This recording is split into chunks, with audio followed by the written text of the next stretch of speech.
ឆ្ងាយគ្នារហូតហើ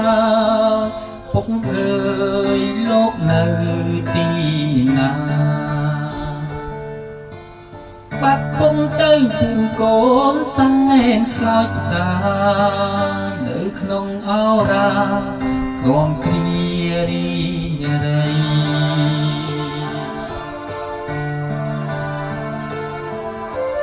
នឹកពុកខ្លាំងពេកទឹកភ្នែកហូរមិនដឹងខ្លួន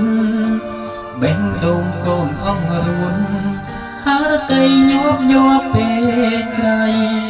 ទុំកូនស្រែកយ៉ាងណាឬស្រែកទាល់តែខ្លួនខ្សែក៏ពុកមិនអាចវិលវ័យ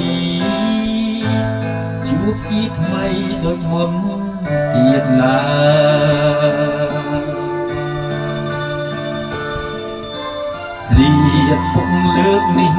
គឺឃ្លាតជារៀងរហូ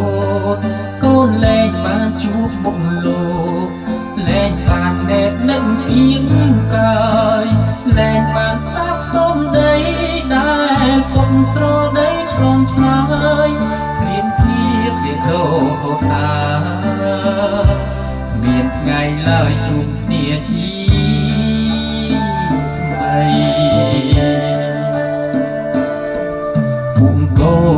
នសូមសងសាច់ចាជាតិណាសូមជួបលោកថ្លៃបើជាក្រោយភូមិកូនមាននិស័យសូមជួបពុកថ្លៃដូចក្នុងជាតិនេះ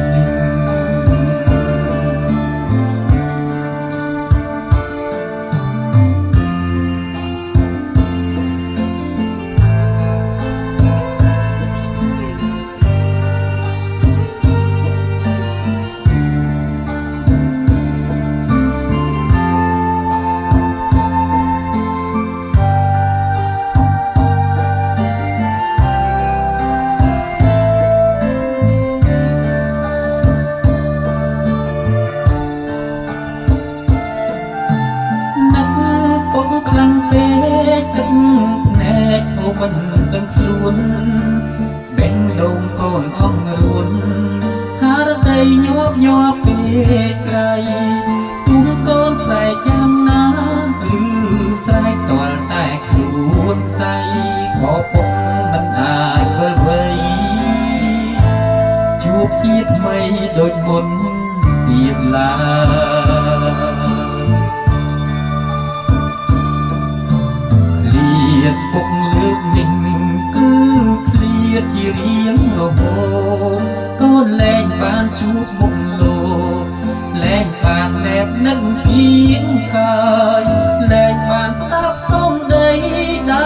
លពុកស្រដីឆ្លងឆ្លើយគ្រៀងគ្នាគ្រាដោ